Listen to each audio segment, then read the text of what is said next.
And then she pulled out a sausage. Oof. It always happens when the pizza delivery boy shows up and she can't pay for the pizza. Oh, no. We need a studio audience. We need some. Yeah. It's about as close as we get right there. I just realized I didn't save that. Holy shit. That is the craziest thing I have ever seen. And I'm Dennis Quaid, and Dennis Quaid has seen some shit.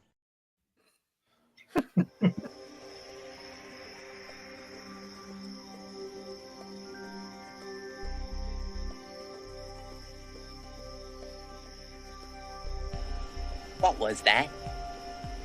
This is not a charade. We need total concentration. Now, once again, this time, with theory.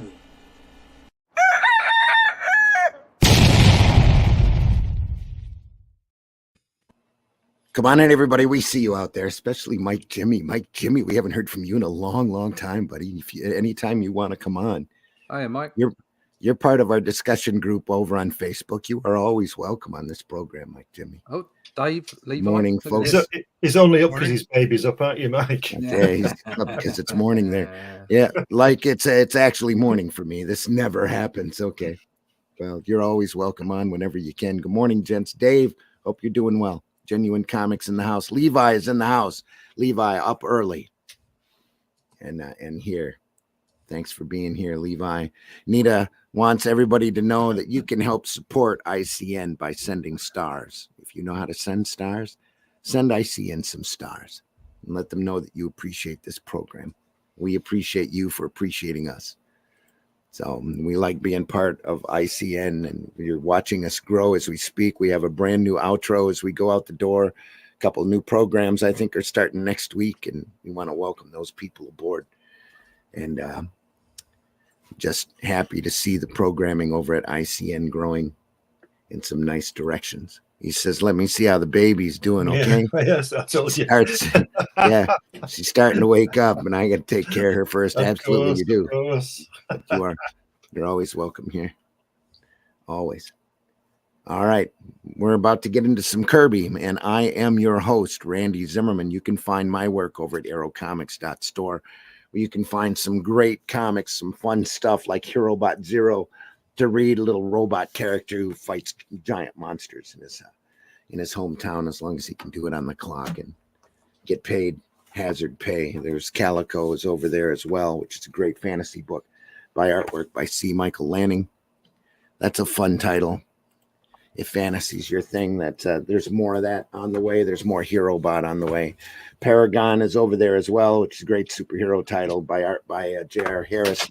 And The Fool with artwork by Chris Tyson. Both superheroes with a unique twist and unique flair to them, which I hope you get a chance to read and enjoy, because I had a pure joy in writing them, and I'm very proud of both of those, all of that work. That's over there, aerocomics.store, and there's a lot more coming. I've got another book at the printer right now I'm hoping to have out in time for next weekend, which is when I'm doing the Grand Rapids Con. I'll be over at the Grand Rapids, not Grand Rapids, I'm sorry, Great Lakes Con. I get the two of them mixed up because they're great. So I'm going to say, if it was Grand Rapids, you'd be bumping into Rosemont, wouldn't you? Great Lakes Con, Rosemont, that's April. The Grand Rapids Con for the spring takes place in Kalamazoo. Don't ask. In order for you to bump into the Rosemont, he has to take his corporeal form. That's true. So you never quite know if you're going to just pass straight through him or bump into him. It's very, very true. Genuine Comics is like and subscribe. Absolutely. Hit that bell for notifications. Hit that love and like button there. Also joining us today is Mr. Glenn Fleming. Glenn, tell people how about yourself. Yeah, I'm Glenn Fleming. I'm a writer, artist, and publisher. I've been doing this way too long. Spent most of my time in graphics, doing illustration and whatever came on. But now I get to draw things like this. There you go. Oh, yay! Now, what you've got to remember is it helps if you've nearly been there. I went 60,000 feet in an aircraft to see Halley's Comet. Oh, Anyway, so yeah, that's me. I'm on Facebook and everywhere, just on this Friday morning show on Sundays. So tune in. you go. Also joining us, Mr. Russ Leach. Russ, introduce yourself. Good morning. I'm Russ Leach. I'm a comic book artist and layabout from the UK. You might have seen some of my work in the Batman magazine or in Doctor Who magazine. Bits and pieces all over the place. Currently, though, I'm well into sword and sorcery, and I have a book coming, The Shadow Kingdom by Robert E. Howard, masterfully adapted by Randy Zimmerman for Arrow Comics. So check that out. You can go and find out everything about me at my website, russleach.com. Sign up for the email list there that we can tell you about the book. It will be launching on Fund My Comic in March. So russleach.com. There you go. And when you buy that book, you get a chance to look through it. Just keep in mind that I lettered page 40 yesterday, and quite honestly, page 40 was a bitch. So I'm just saying. Also joining us this morning is Mr. Whiskey. Whiskey, introduce yourself, buddy. Hey there, I'm artificial intelligence created by a Hungarian scientists to figure out which kind of salami pairs with the best cheese. You can find me at the old X there at Bandit Ricochet, where I do 3D models for action figures, miniatures, that kind of stuff. I'm an specialist and all that kind of thing, recasting, spin casting, all that stuff. Here's some of my work, and you can find a link for that at the top of my Twitter page. Those AI programs are getting worse every time, every day. Anyway, we don't have AI programs here, but anyway, Silver Star, folks, Silver Star, by the great Jack Kirby. My lousy wobbly camera. There we are. I think that's good. That's it. Yep. Silver Star, the Graphite Edition by the great Tomorrows. A lot of Kirby's raw pencil work here. Some great stuff. We're starting at issue number 6, it looks like. He said, pulling it closer and looking at it under the light. I do believe that's 6. Oh, man, my eyes are shot. Way too early to focus this morning.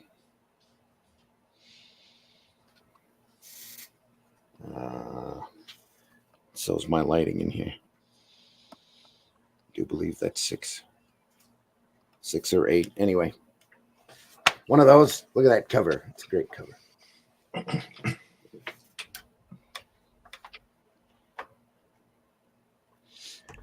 Typical Kirby composition on that cover, isn't it? It's fantastic, isn't it? Just incredible stuff. Just a circle. Absolutely amazing. Give me a sec to edit my name here. Oh, I got to get over to my Facebook page too. Thankfully, over there. Glad I remembered that. Also joining us this morning. As soon as I can hit that button, there we are. Mike, Jimmy. Hey, Mike. Hey, how's your baby, Mike? Yeah, you look surprisingly awake. You do. He's been up all night. You've been up for the past 3 months, haven't you, Mike? I'm an artist. Of course, I'm up 24/7. You know that. There we are. No, the baby is actually very easy on sleeping. But I've been up since 7:30 this morning, so it's 11 now.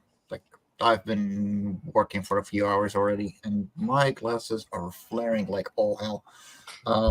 New background because the studio is now a bedroom again. Yeah, like life went all over the place. You do realize, Mike, that the next move you're going to make is through that front door, out of the building. Probably. I hope so. I mean, it would be nice to get something bigger and actually get a studio back. But hey, everyone. I'm Mike Jimmy LeBrun, creator of Love and Cora and CEO of Fairies and Ints. I've been making comics for over 5 years now. And it's been way too long since I've been around you guys. But yeah, life's been busy. We know you have. Getting a wife and baby, it's like out of nowhere. But it's good to be back. You need to take account of what you've been doing if you don't know where it came from. There you go. Out of the left field, that's for sure. Babies. I got a question for you, Mike. Yeah. Is De Bruin Scot? Are you a Scottish background? No, this is Dutch. Dutch. Oh, okay. My mistake. So it's actually bruin, which means brown in Dutch. Gotcha. God, only the Dutch could make brown sound interesting. There you go. Mike Jimmy the Brown. Jimmy the Brown. It does sound quite Scottish. De Bruin. Hey, Jimmy the Brown. I mean, the red hair is there. I mean, I'll give you that one. Yeah, okay, if you had a tartan on right now, nobody would know. Should I grab it? Yeah, get one. Get on your hats as well. That'd be great. Entirely up to you. The sheen isn't really that bright this morning, so it's okay. It's up You to actually look like a friend of mine, like a pretty close, like doppelganger of yourself up here in Canada. He's a Scot. He wears a kilt religiously, actually. Oh yeah. Yeah, well, there's something about freezing down below that I don't like, so I skip on the kilts until it's summer usually. I skip kilt. Skip kilt. Silver Star, folks. Silver Star by the great Jack Kirby, the Graphite Edition. Ooh. We're looking at a lot of Kirby pencils. This particular issue was inked and lettered by D. Bruce Berry, but I don't think he did very much on the inking side. So, look at that. Friends, the whole according to Drum. You know, last week we were saying about Kirby not doing simple screens. That must be the first time he's doing the normal shape of a TV screen. Oh, It's you're still right. a little out of proportion there, but it's a flat screen, so that's cool. Yeah. Who knew? Back then they still had tube TVs. So He knew. he knew. Yep. Yeah, it's perspective's weird. The perspective is coming in from the Yeah. left, but then he's got the people looking at the side, and it's all a bit weird. It's got a nice a bit of modern flatness about it, though. Yeah, You know, but it's still fantastic. yeah. It's like, what program is this streaming right now? Yeah. What's wrong with the sound? Turn up the sound, he says.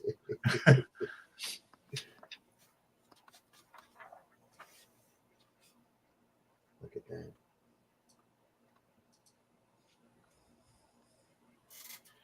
Nothing like having giant size people rampaging a city. I'm always amazed at the buildings that Kirby draws. They're all just little blocks, aren't they, in squares? You can see, can't you? If you look on that third panel where the policemen are looking at you, on the other side, that's that one. You can see where he just sort of blocks it in. Yeah. That's because he was so focused on what was important. Yeah. The story. That's where we were talking the other day about, realism versus impressionism and how much detail do you put in? How far do you go? Do you try and make it look like the real world? And it's like he just gave an impression of buildings, and that's all was needed. Yeah. Well, it's like I said about George Perez. George Perez said, "If it looks right, it probably is right." Exactly. Yeah, it doesn't have to. Yeah, it doesn't have to be right. It just has to feel right. Yeah. And if you look at like a lot of the Buscema stuff in Fantastic Four, where I suppose in some ways there was a little bit of Kirby aping in that from John, and just like all the buildings, they're just all blocks. That's all they are, just 3D pieces. Most of the time. So they still look more realistic than that van. Yeah, that's just wrong, isn't it? There's not enough headroom in that van. You can only get in it if you lean down. Yeah. Hunched over. It's all right though. Great city here in the background. What little you see of it. Yep. That was like this. He just had a reference of the Twinkie on his desk from lunch, and just drew it in. That might be truer than you know. That is whiskey. Not impossible. I need a van. Here's a Twinkie. Be great. Tell him about the Twinkie, Ray. It's the future. We all drive Twinkies anyway. Great stuff here. Wonderful page on the right there. Yeah. Yeah. The sturdy Again, girl. She is sturdy, isn't she? Very little detail per se. It's all just shade and movement. It's great. It's the same looking yelling deviant too. Just over and over again.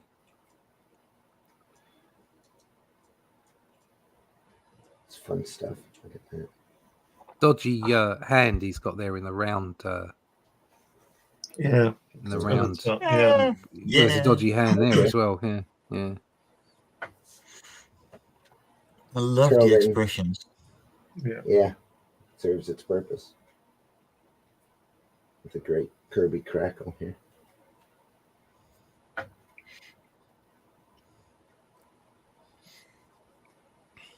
Good to see this guy. Lunch. What are we having for lunch? Twinkie. I just seen a what are we Twinkie. having for lunch? Amen to that. He says, "Take it easy, fellas. All this yelling's beginning to scare me." That's the thing that scares you, not the 1,000 guys looking exactly the same. Just scare that hand right there too. Yeah, fair. Oof. At different times.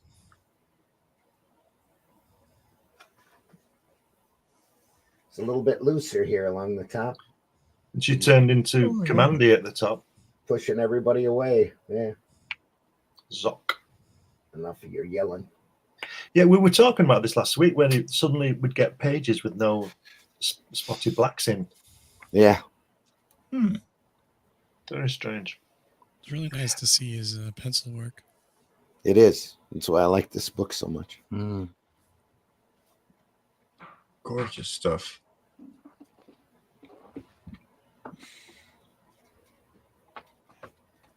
Especially at this point in his career, he's doing Captain Victory at the same time for PC and or Pacific Comics, and he's just knocking it out of the park. And we looked at first 2 issues of Captain Victory on Sunday. Some great stuff there. Look at the bottom panel on the left, the third panel, first page. Yeah. Left, Randy, where your thumb is. Oh. There you go. Yeah. The darker figure in the back with I guess like a heavier line. It's just interesting. Yeah. Sorry, I forgot to mute my mic there. You got my squeaky studio door. Drum. It's all right.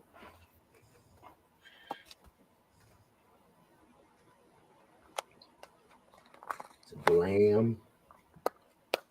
Those fingers should be firing with a batoon, shouldn't they? Here? Yeah. Got little cannons on the fingertips. Yep. A great look. It's kind of a dark side revision. Do you know, for somebody who draws a minimal amount of lines, Kirby does a lot of lines on his hands, doesn't he? Yeah. On his fingers. Well, this one especially because the glove is metallic. Yeah, I was looking at the one on the other side, point. where the sock panel on the left, where the guy's hand is bent up. Yeah, he spends a lot of time on that, seems to.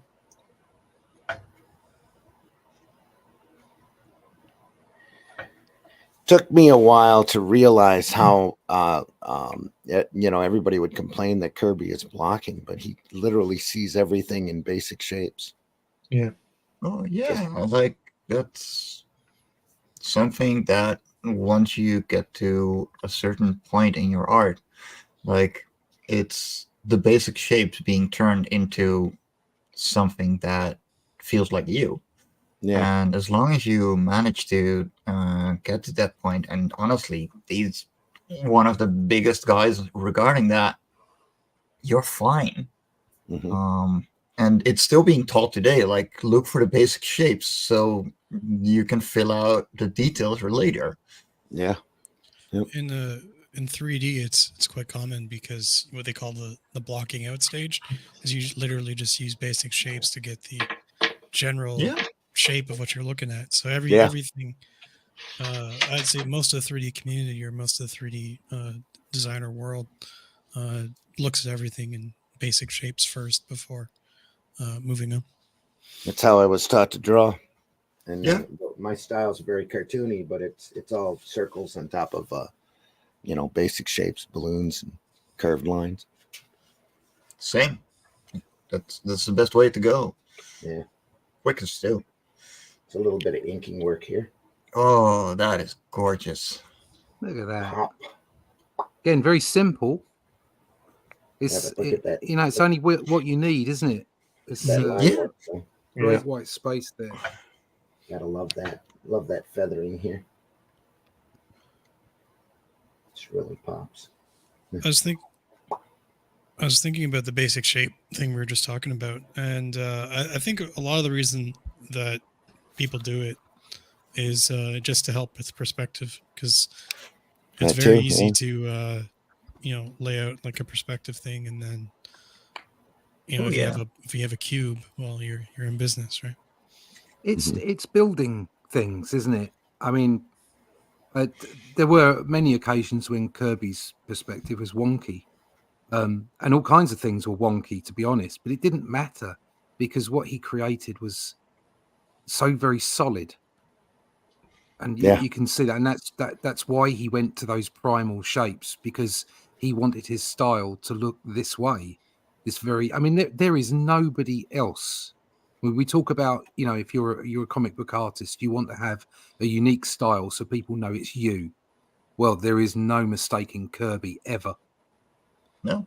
There's no one that looks like, even people that try and look like Kirby don't look like Kirby. Can't quite make it. Yep. They can't Yeah. quite make it. And there's very few artists like that. There are a few, and I would say the most modern one being Mike Mignola, because there are several people out there that try to do Mike Mignola, and you can see when it isn't him. Yeah. And bringing him up for this spread, because this has a bit of a Mignola feel because of the spot blacks and the fact that there isn't too much over detailing or rendering in this. Yeah. It's just really perfect. If you look at the axe at the foreground, on the bottom left of the second page, Yeah. the subtle curve of the handle, right? And Yeah. shape of the head. Obviously, it doesn't have the top part of the axe, but doesn't necessarily. And he's not used need to it. straight lines, is he? Yeah. No. Yeah. Neither has the inker. So, so a good point on the basic shapes and perspective being wonky at the top, like on the right page, like that. Well, it should be a van. It should be the same van, It's the right? Twinkie. It's the Twinkie It's van. a Twinkie, exactly. That Twinkie van. Yeah, they bit off the end, but Look at those massive steps. Yeah, they're wrong, aren't they? Those steps. They're dodgy, aren't they? massive Yeah, steps. they're large. That's a little Huge strange. person in the background. Yeah. The truck is tiny. I told you, Twinkie they're all is leaning tiny. over. Yeah. Is But this it supposed to doesn't be like? matter because Is it that tells supposed the to be? story. Yeah. Sorry, Go- is that supposed go to be an ahead, Airstream, like a camper? Probably. Maybe. I guess. Yeah, maybe. Yeah. Yeah. It's a Looks like a futuristic. tape deck. It's an old tape deck with wheels. Yeah, it does, doesn't it? Looks like an old cassette deck here.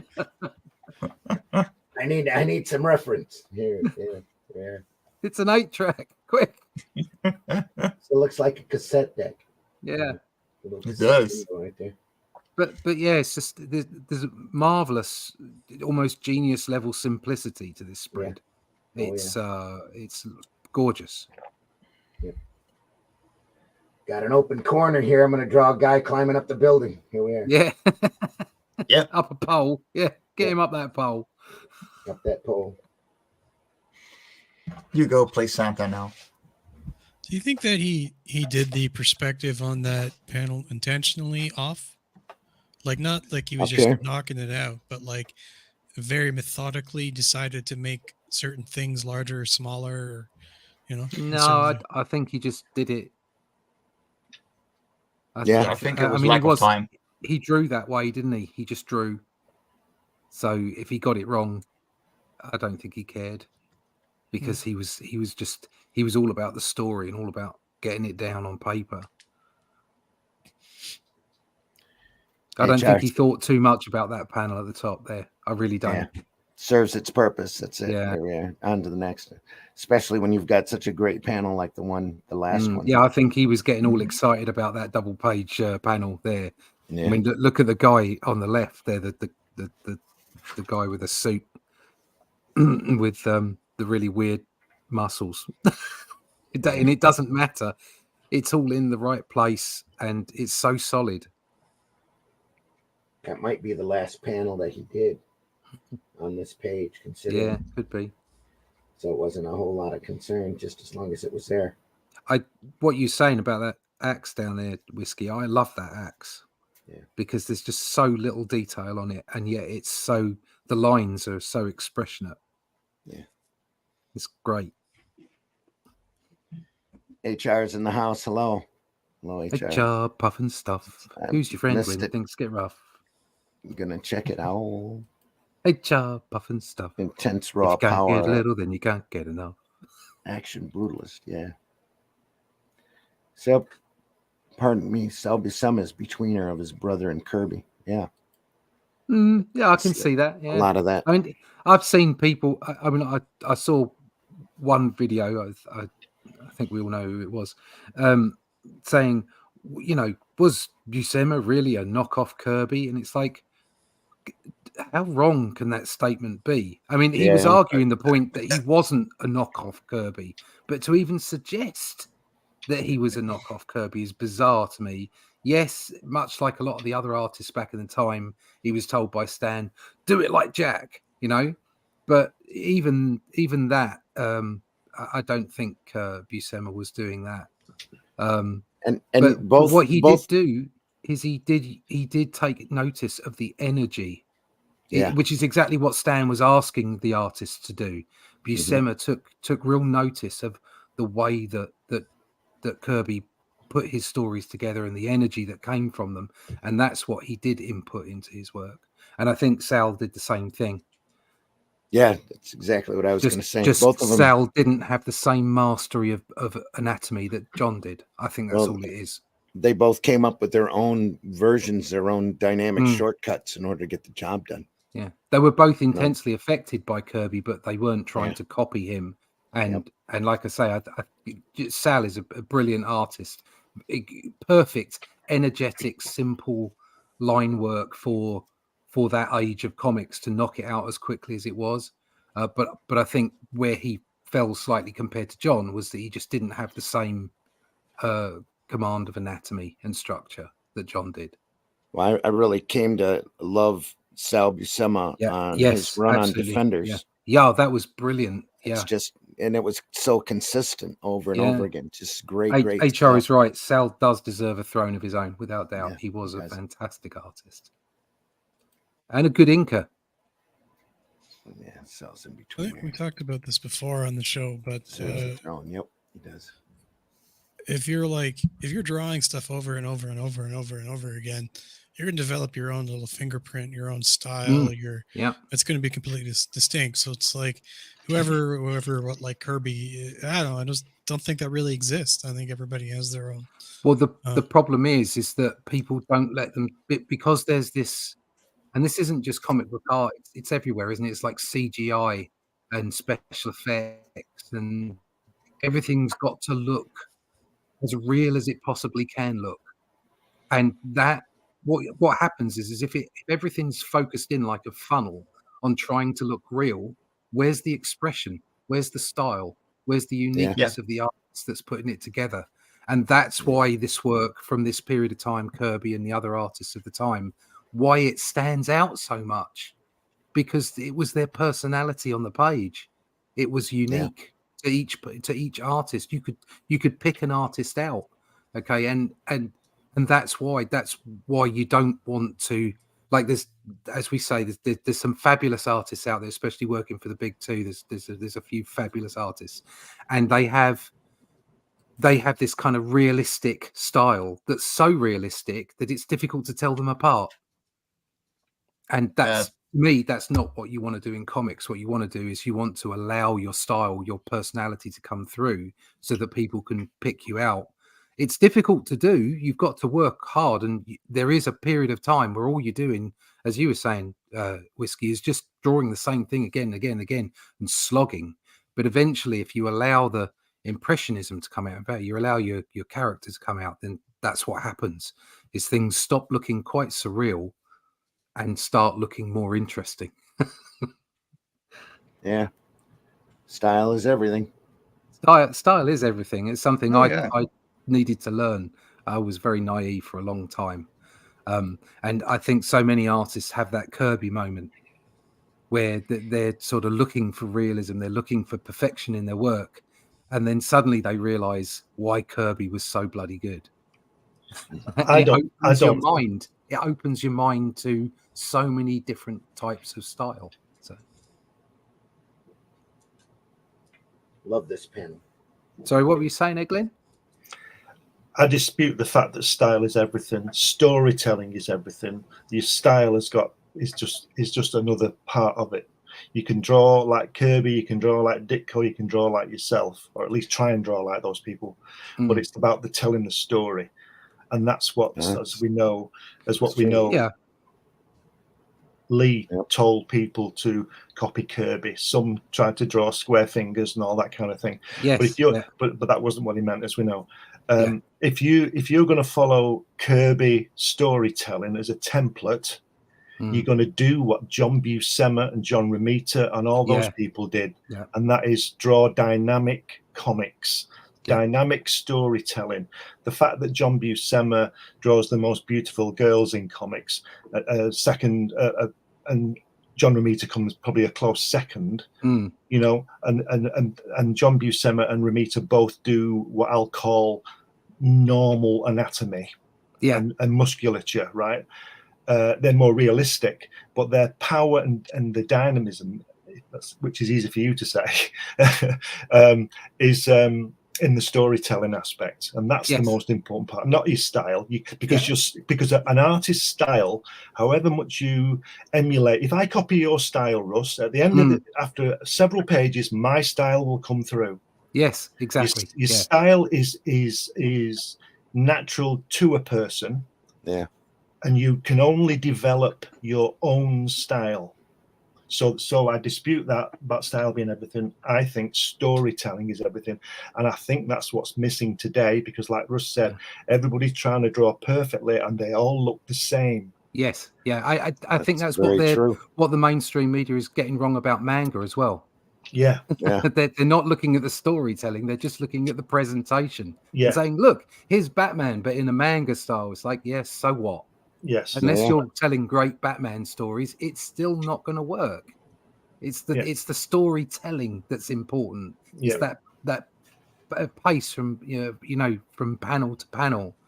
And I was on with RJ the other day on Wednesday night, and they were talking about a page from the Shadow Kingdom, and it was where Brawl was taking a body back into the secret tunnels, and they were following through the page and just saying, look, this is it. You don't need a script. You don't actually need you can follow the story, and that's key. You need to be able to follow what's going on without word bubbles. If you want to see, I don't know what the issue number is, but there's several. I think there's 3 or 4 issues of Thor drawn by Kirby way back, and it's about Mangog. The baddie is called Mangog. Mangog, yeah. If you get those issues and don't read the script, just flick your eyes, really reasonably quickly. Don't dwell on the artwork. Just flick from picture to picture. That is the most perfect storytelling I've ever seen. Because, like you say, you can tell what's happening. It's like a silent movie. I've said this before. Yeah. The words are scenery. the guy's called Reed Richards is irrelevant. You need to show what he's doing. Exactly. Yeah. It's not what he presents at, it's what his actions are. Yeah. And that goes, I mean, there's the depth to that to that comment, which is representative in today's comics and entertainment. It's not what you represent as, it's what you do.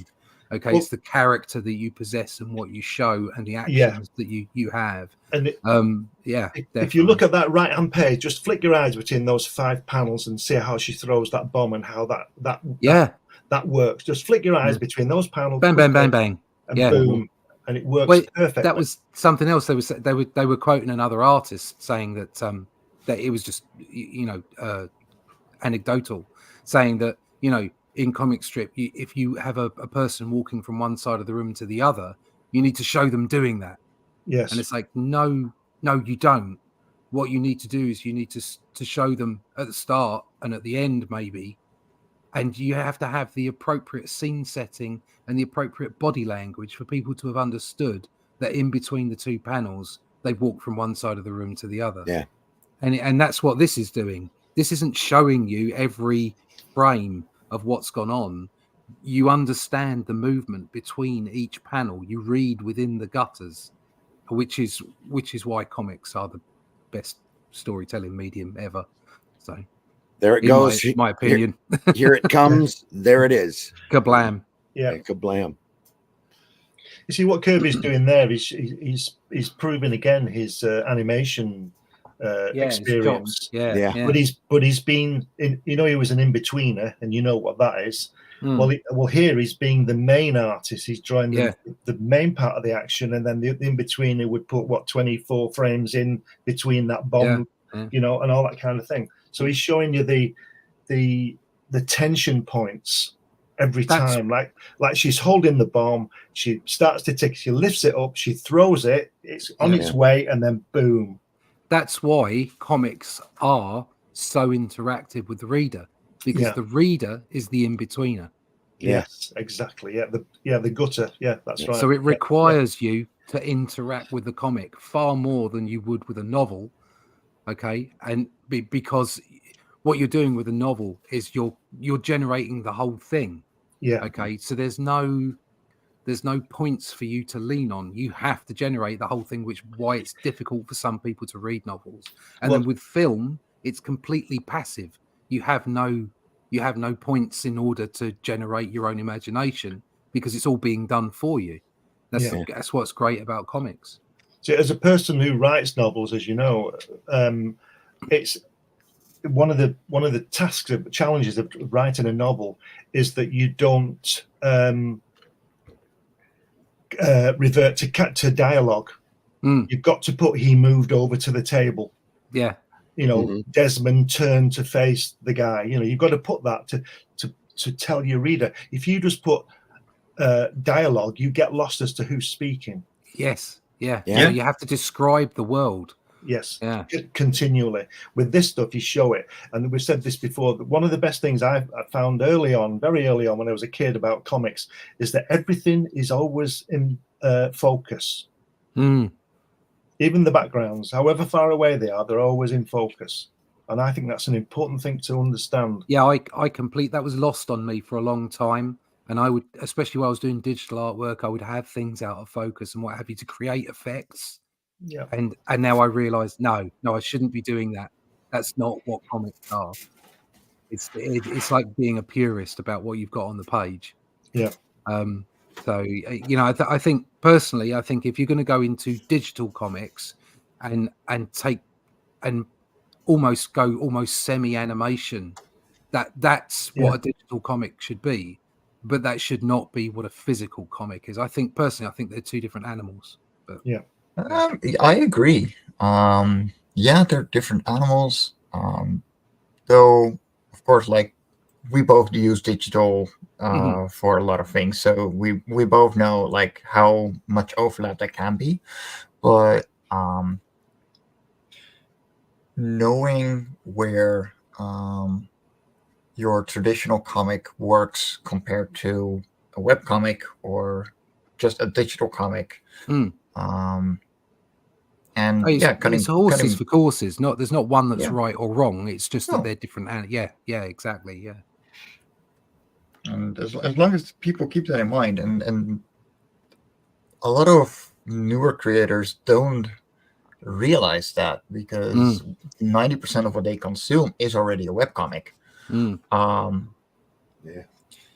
They don't see or feel the differences that a physical comic can create for them or for their stories when they're creating. And I know a couple of creators that went physical and went, well, this isn't working. Why isn't it working in physical format? I'm like, well, that's not what it's made for. Yeah. No. Ooh. And again, great action. Yeah, wonderful pencils. Mm-hmm. I'll tell you what, look at that machine gun he's firing at on the right. He's got a lot of bullets in that magazine, hasn't he? A lot of shells coming out. He's got a secret magazine running down his arm. Yeah.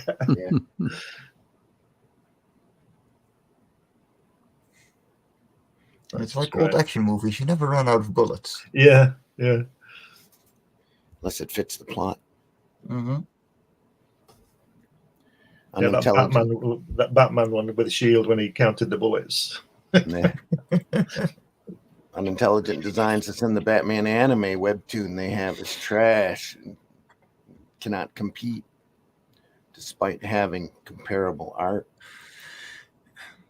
Yes, nonverbal communication storytelling. And, hey, Dave. Hey, Leroy in the house. Leroy in the house. Thanks for being here, Leroy. Well, that's the thing. Art brings you in. Yeah. But the story keeps you. Uh-oh. Hello? Hello, De Bruyne Call Center. Can I help you? No, it wasn't me. No, it was mine. Oh, is it yours? Yeah. I want to talk to you about your extended car warranty. Yeah. Hello, Living Up North Support Center. How can I help?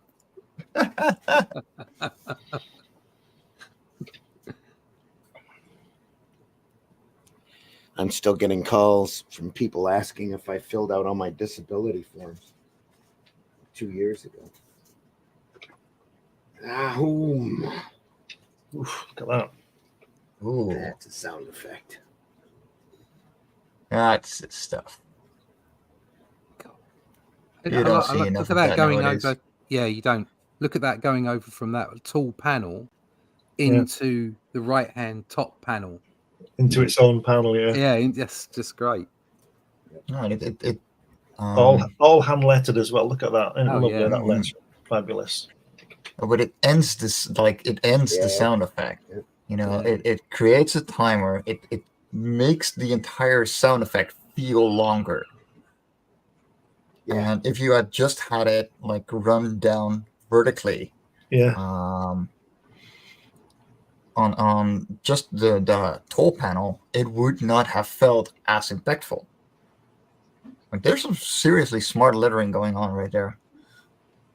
Yes, he's finally done it. He snapped his twig. Yeah.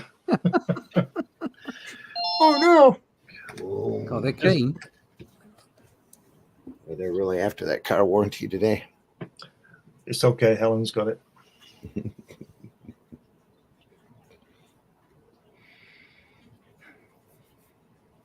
I tell you what, if it had done that Wahoom panel as a double page spread, it'd have been some, wouldn't it? Been some drawing. Oh yeah. Been something. But look at how that sound effect guides your eye right over to the top of the right-hand column to go. And then to drop down. Yeah, it's brilliant. Drop down again. Yep. Again, storytelling, you see. Well. Lovely rocks, yeah. Yeah.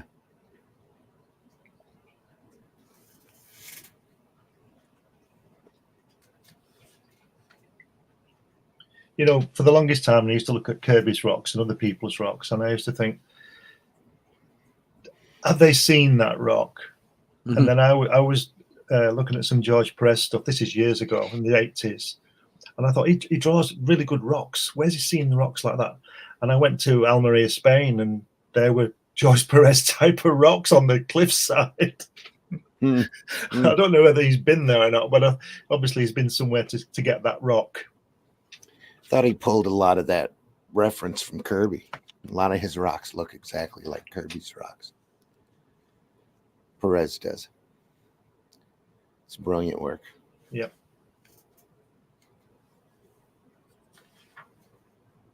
Oof, look at that. It's the void.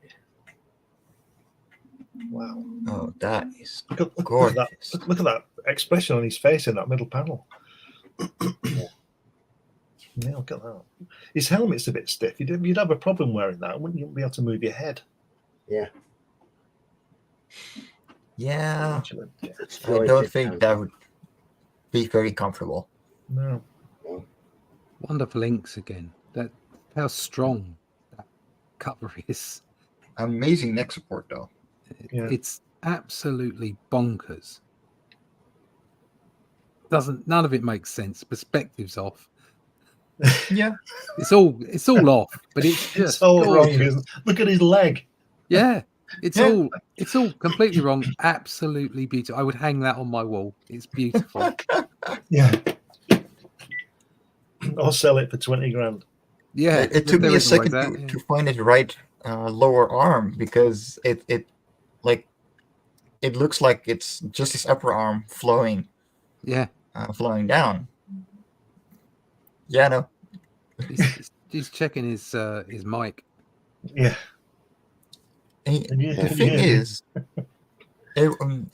his stance would have been okay if the black blob, like in the center of his pants, would have had one more line distinguishing one leg from the other. Yeah. Like More black blob. that's it. That's all we need. More black blob. Oh, Yeah. that's All down the to the blobs. inker. That's I down love to the Matt fire. Thibodeau. The fire is almost like fluid. It's wonderful. Yeah.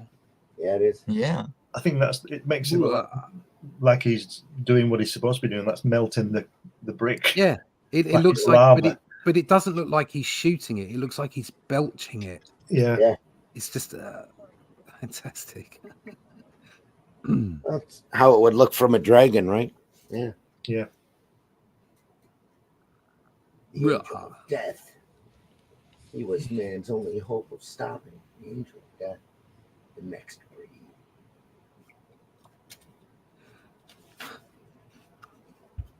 So buildings look somewhat like ziggurats. Hmm. Oh, those pencils. Oh. Look at that. You could have just reprinted it from that. Yeah. Yeah. Wow.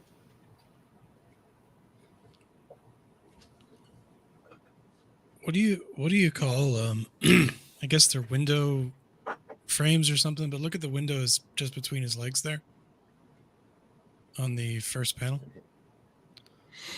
And you can see the window, like one's up, one's down, and there's like the ledge, I guess, and it's like a zigzag pattern. I think that may be a staircase. I don't have no Possibly. idea. Who knows? Once again, it's just architectural Shapes. Yeah. shapes, just bonkers. Just to Can you break that imagine up. living there though? It'd be very confusing.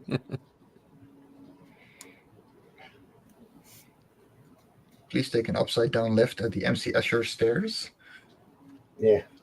Is that face as well? It's like that is a bonkers face on that guy. No, that's actually a cracking face that's got real depth to it and shape. And this one down here looks like he's on crack. And yet you go to the next page and look at the face he's done there and how much care he's taken in it. Mm-hmm. Yeah. And she's like, "Oh, do we have to watch Star Wars again?" Oh God, look at him. Silver Star, look at him. Stand Norma. back. It's Norma. Yeah, I wonder what Norma's second name is. Do you think it might be Snockers? Yes, Norma, this is war. This is what he had to become. Darius Drum is now the ultimate object produced by a cult of self-denial. Stand back. Do nothing. Sorry, I'm lost. What? Let him belch fire. Okay, I'm back in the room.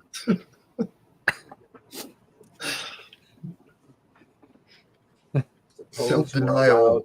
No choice in destroying our world. Suppose it's decided by a supernormal. Supernova. Supernormous knockers. Stand back. Do nothing. Ooh, look at Oh, wow. Oh, wow. Oh, Look that at that. So whoosh. That's just so strong. There he's back again to drawing the way he was before. Look at the old guy. Professor Horton there. Yeah. Look at that expression. That Yeah. down the bottom right again, like the lack of lines, and yet it's almost Cubert-esque. Yeah. That's just fantastic. Look at that. I told him so. Drum is on his way. It's Doomsday +1. I'll do the best I can. It's gonna be hell trying to stop the Angel of Death. Bradford, can Drum really pray, Hammer, pray? Whoosh.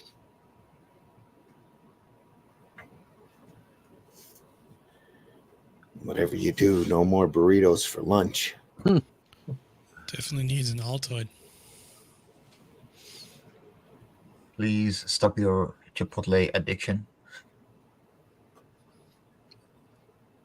Great the way you can see the swoosh underneath the swoosh in pencil. Can you see it?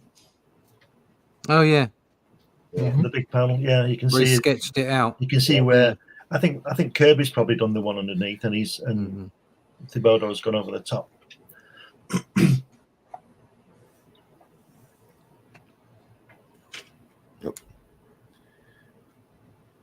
Leroy says someone's trying to sell Russ some extra strength Geritol.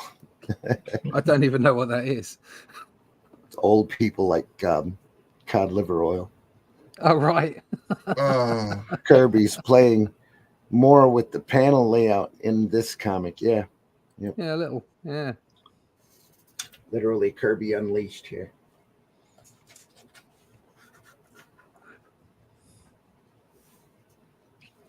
Yeah, literally it could be anything coming out of his face. Yeah. Stomach acid, gas, like plasma, fire, yesterday's burritos. That's the other name for the angel. Rosemary's in the room. Rosema. Rosemary is in the room. Hey, Scott, you're welcome in, man. Yeah, There's a link over on the Facebook Sunday Funnies page. I know you're still part of that. Be good It's in to the see you, same buddy. DM that you just abused me in, Scott. Yeah, there you are. Too long didn't read. Coming out. We miss you. Look at that top right. You'd never get to kiss him with that helmet on, would you? No, it's just difficult. Mind you, she's giving it a good go. She can't get near him. I wonder why. Those are going to be some perky lips. Norma's. She's the Our Norma. Says, hey guys, just a quick hi to say I'm still kicking. The details of my recent days is starting over on my Facebook page. Check it out. I'll be posting about it for the next week or so, and my return to these as soon as I get some things in order. Okay. That page looks like, sorry. So for God's sakes, don't let Russ hug the camera until I come back. That page looks like he's just painted his helmet, and when she pulls away, it's all over her face. Yeah. Yeah.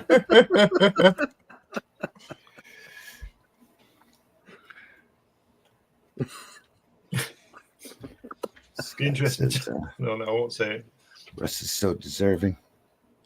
Long story. All right. No worries, Scott. Yep, you're welcome. Take care. Back whenever you can, man. It's the other just see name for the angel of death. Anyway.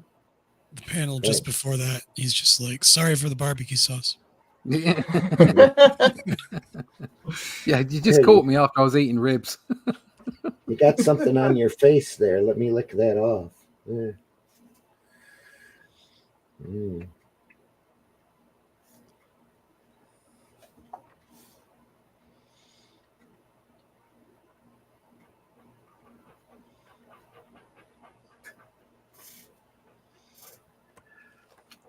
Not so much background stuff on these pages.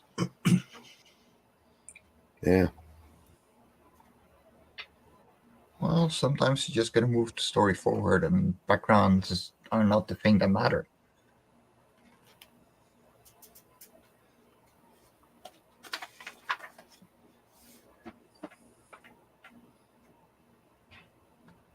Look at there.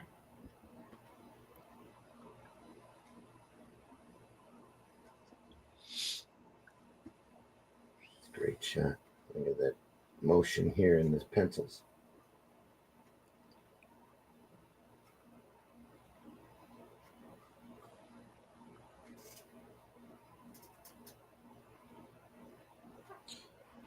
Feeling like it's just deadlines in these couple panels or pages. Yeah, it looks like it. Oh, I don't know. Look at that. Angel of Death. To bring out how deadly the characters become in that second panel.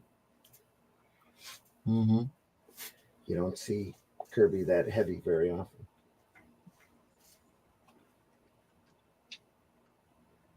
Got to take on the Angel of Death and win. You've also got to remember that Jack wasn't well around this point. So you'd have had good days and bad days. Yeah, imagine. Yeah. Get out, cat. That's the main character, building up the will and the energy to fight the guy. Such a battle also lies the worst. People of Earth, give me your energy. Terrible paradoxes. Yeah. I think it's great the way it's like it's so sort of human and guttural. It's like you've got the Angel of Death, he's spewing out fire and doing all this stuff. Obviously he's changed size as well. And he just jumps up in the air and puts him in a neck hold. Yeah. And starts beating him with his fists. And it's like, oh, right. That's like, I always thought that when way back when Doom nicked the Silver Surfer's power, so he slugs it out with Ben Grimm rather than just turning into dust, you know what I mean? Just like, what is it? Just click your fingers. And then he gets beaten. Thanos moment. So and Ben batters him and he still doesn't turn into dust. No. That's because really he loved them. Yeah, well, like the Joker Dr. Doom wanted to be part of the Fantastic Four and was jealous of them. Well, he almost was in that first aborted film, wasn't he? He went up in the spaceship with him and got metal bones in he or something. What's all that? He led the Fantastic Four against the Overmind. Mm. So there you go. When Reed was sent bonkers by what the Overmind had done to him. Eventually, in the comics, he does join the Fantastic Four, I think. I mean, like in the later. Oh, yeah. There's always stories where he's in and out and stuff. Yeah. Yeah. So did She-Hulk for a little while. Yeah, and Spider-Man. Yeah. Spider-Man as well as Luke Cage. I didn't know Luke Cage was in the Fantastic Four. Blimey. Oh yeah, Luke Cage was in it for half a year or so. Oh wow, I didn't know that. They needed somebody powerful, so they went and hired him. That was always the thing that kind of left, and they were always substituting in with. Is it Titania was in there? Yeah, Titania, Thundra. Thundra, that's it. Thundra was there for a while. Yeah. Yeah. Thundra, She-Hulk. They also, who was Ms. Thing, whatever it was. What was that story? Wasn't that the Walt Simonson storyline? Yeah. Yeah. When the Thing got spiky. They had a Thing costume there for a while, like an exoskeleton. That's right, because he lost his powers, so he stuck him in an exoskeleton. Yeah. It's great stuff. They had That's just brilliant stories. they had a weird Fantastic Four there for a while. That what's his name? The guy who does Mad Men, Allred, was drawing, that had Ant-Man as one of the members. Wow. And a girl in that exoskeleton and a couple other just odd characters running through it. Yeah. It was a very unusual title. What's the point of not having the originals in, bringing somebody in and they wear something that makes them look like one of the originals? Well, throwing whatever they could at the wall to see if they get the sales up. It's pretty much what it was. And I bet it didn't work. No, well, it didn't. I wonder why. Yeah. Well, even nowadays, you know, the Fantastic Four is really a period piece. You know, Kirby, and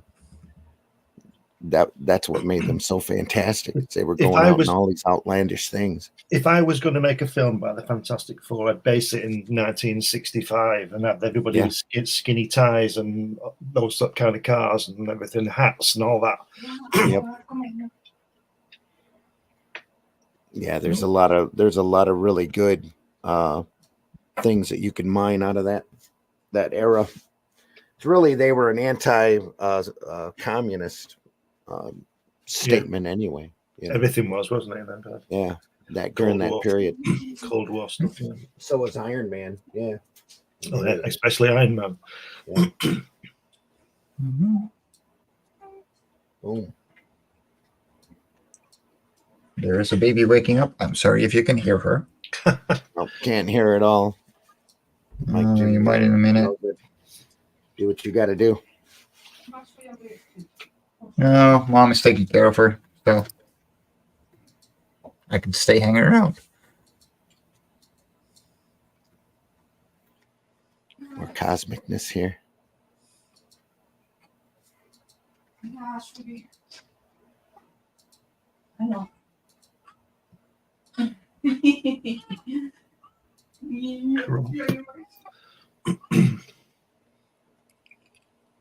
It's a cool scene where he's smashed into the ground there, I guess. Yeah. One comment. Kirby is aping Neil Adams' kissing scene. Yeah. A few pages back. See y'all soon. See you, Scott. Take care. Hope everything's going well. Thoughtful moments. No backgrounds. Tundra. Great design. Thundra. I mean, yeah. I've only ever heard the term aping once before. What is? I'm assuming it's just stealing. Or Copying. Yeah. Lifting. Where's that come from? No idea. Monkey see, monkey do. Literally. That could be. Yeah. It makes sense. I've only ever heard it in relation to comics. Well, that's because gorillas sell. Fair. Yes, they do. Gorilla on the cover. Guaranteed sales. Gorilla dinosaurs in the color purple. So, yes.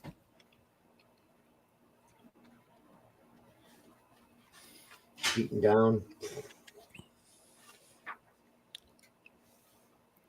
Look at that. It's actually kind of interesting seeing the like hanging out in different, like being a 3D artist and doing miniatures and doing comics and hanging out in different communities or different groups of collective people doing different stuff or mediums. The lingo is so different and so similar in multiple different in different ways, and it's just it's really interesting, like how the methodology of how one group thinks versus another, and so on and so forth, and how they perceive and do all that stuff. Yeah, composition, everything pointing to that city. I think he's got the shoes on the wrong feet. I think you're right. Huh.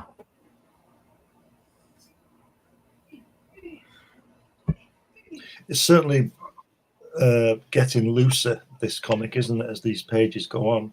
Oh, I was thinking that splash page there was pretty tight, except for the shoes being on the wrong feet. I mean, overall, if you go back the page, you'll see it's getting. He obviously spent some time on that one. Getting looser and looser. Here you've got some. working. The flame effect, though, is amazing. Yeah. Mm-hmm. You don't need color to see what's going on there, which is quite difficult with flames.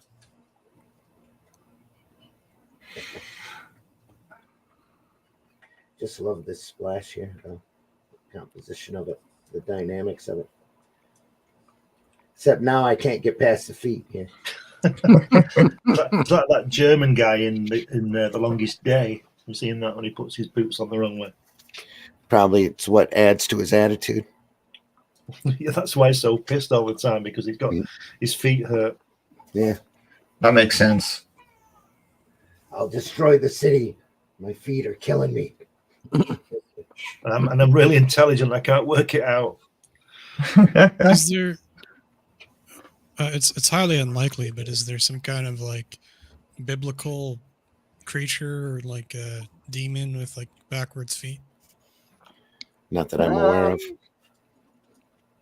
Maybe. Yeah, but he's not a danger because he's constantly falling over.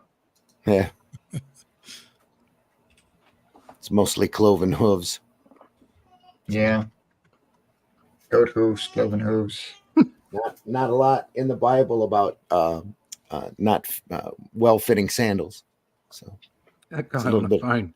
A little bit of cloven hooves, a little bit of washing feet, but that's about it. It's Is like that- a is maddened Andy Warhol. Get me Yeah, a can of Campbell's now. I'm going to say, is that House Roy on the phone?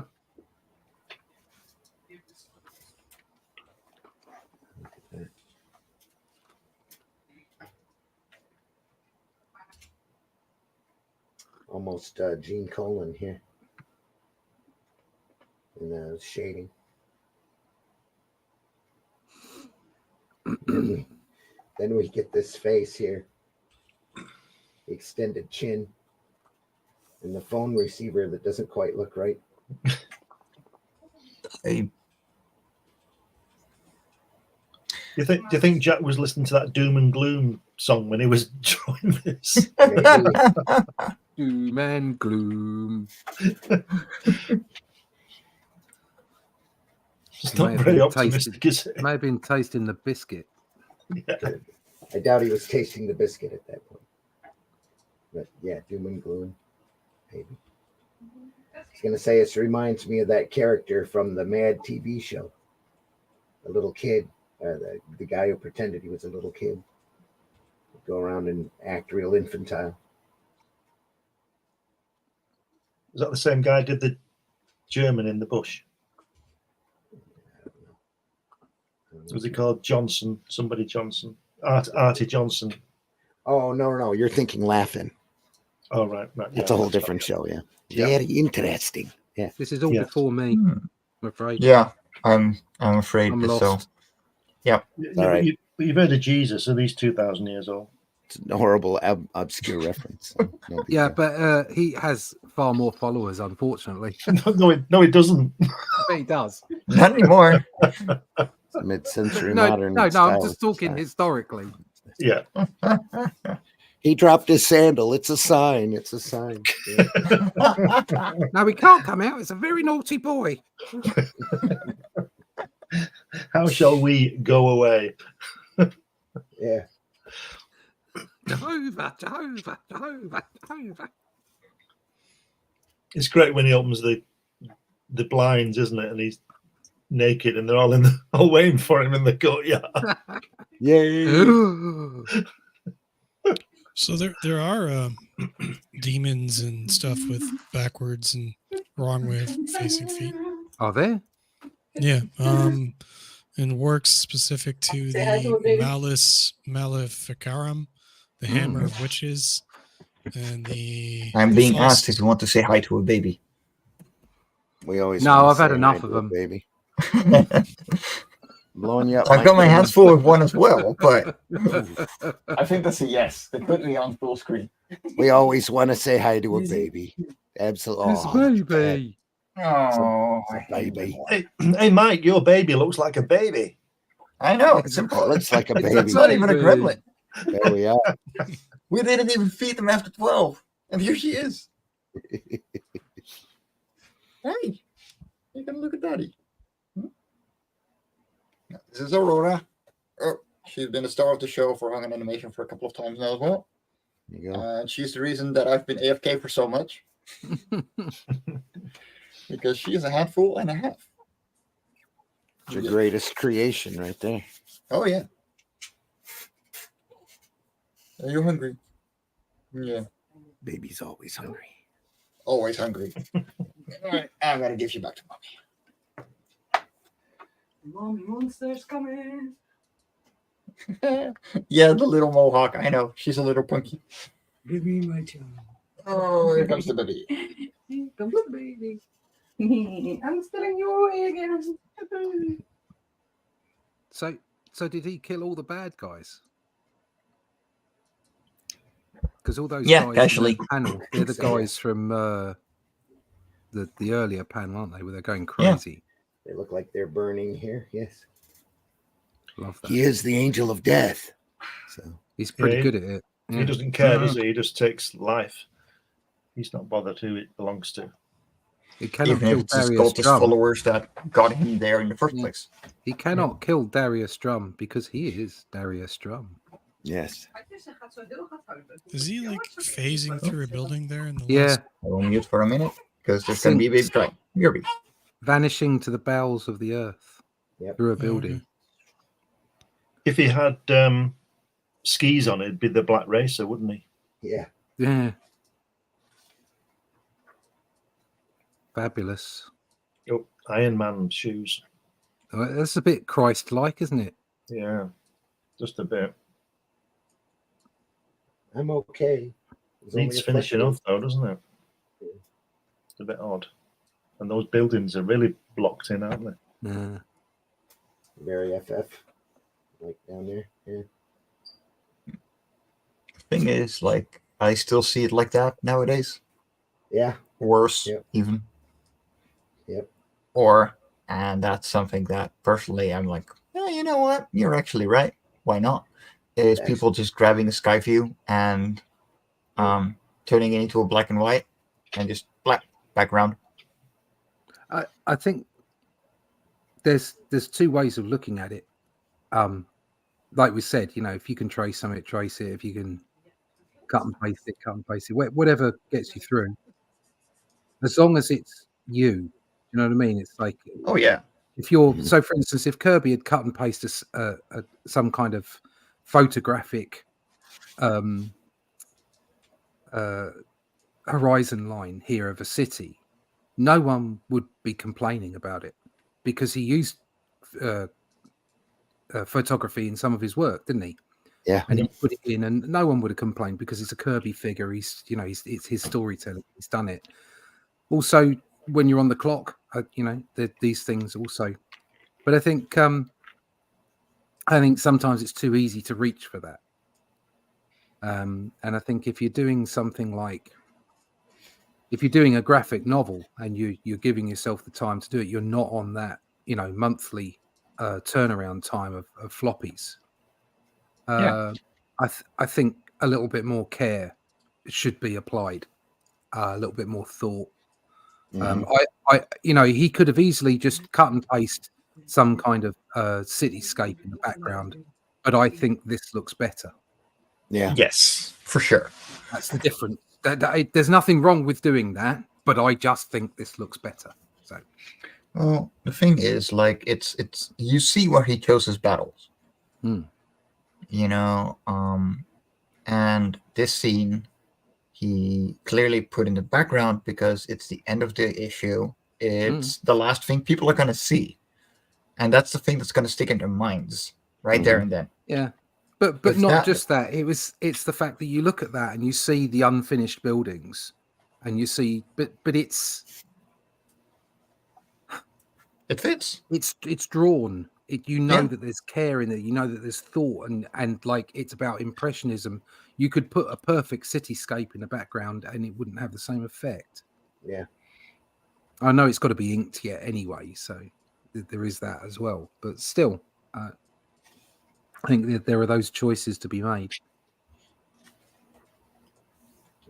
Oh God, words. Bit of an article. Yep. I don't do words. No pictures. I only do words if there's some pictures with them. Here's a picture. Oh, that's a relief. Ah, there it is. It's never as bad as it seems. You just killed my parents. What are you talking about? Look at those shoes he's got.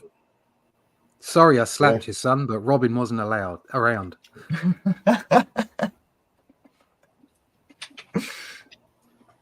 They're almost like sneakers, but kind of like socks. Yeah. Yeah, they're sort of slip-on High tops. shoe things. Yeah. Shoe boots. Look at that.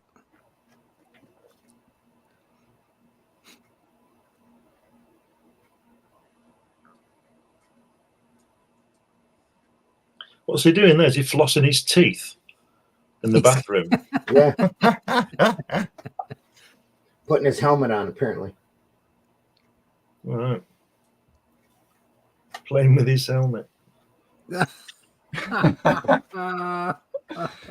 Oh dear. Oh, look at that. You see, she's more beautiful there. Oh, that's Jane Davis. She's more beautiful there than all the way through. Yeah. Well, yeah. I thought she was called Norma. Maybe it's been drawn by someone else. I don't know. Who's Jane Different Davidson? character. Maybe different character. That's not Norma Snockers. Early draft, yeah. That's Harley's sister. Indestructible Jane Davidson. Yeah. It's a Mr. Miracle pose right there, cover. Yeah. Look at that. That's quite funny. The guy at the top's called the Exploder. Then underneath you've got Indestructible Jane Davidson. Mm-hmm. And then you've got that guy and it says Jack Kirby. That's Rahman the Invader. But it could be Jack if he shaved his head. Ramen the Noodler. Rahman the Noodler. Ramen. Survival food.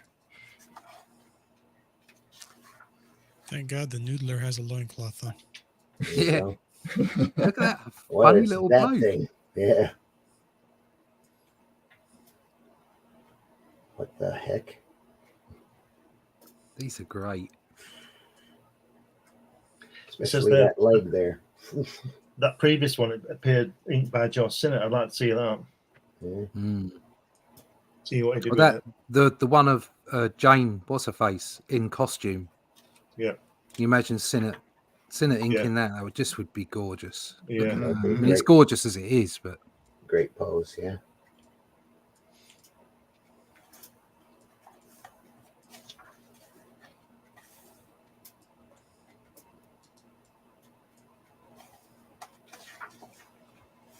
And the Tomorrow's Library, as we speak. Got that All-Star Companion. That's really a good book. But then I like the Justice Society. it's a bit sad, isn't it? When you look in the back of some of these comics, some of these books, and you see how vibrant the industry was. Yeah. It's just, it's a time past. It's just people need to wake up and realize something needs to happen. Well, as far as I know, Tomorrow's Publishing is still around. They do a couple books a year, and they do the Jack Kirby Treasury as well. So if you're interested in getting the book, you might want to check out tomorrows.com more than likely, or check it up on Amazon.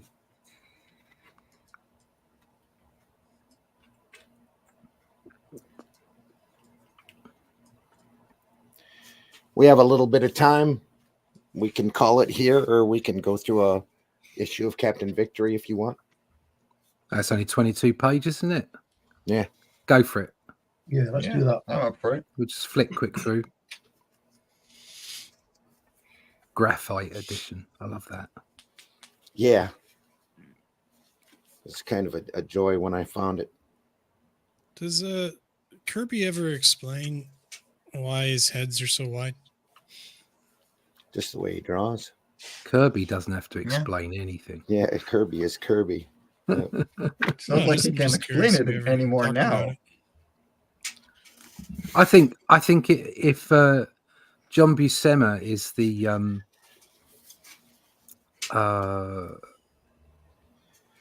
what's the artist name? The guy. This guy. I've lost his name. It's lost my head. I lost it from my head. More coffee. One of the one of the turtles. Raphael. Eastman Laird. No, Raphael. the turtles' Michelangelo. names. The turtles' Michelangelo. names. Michelangelo. That's the one. Yeah, you go. If Buscema is the Michelangelo of comics, then I think Kirby is the Van Gogh of comics. Yeah.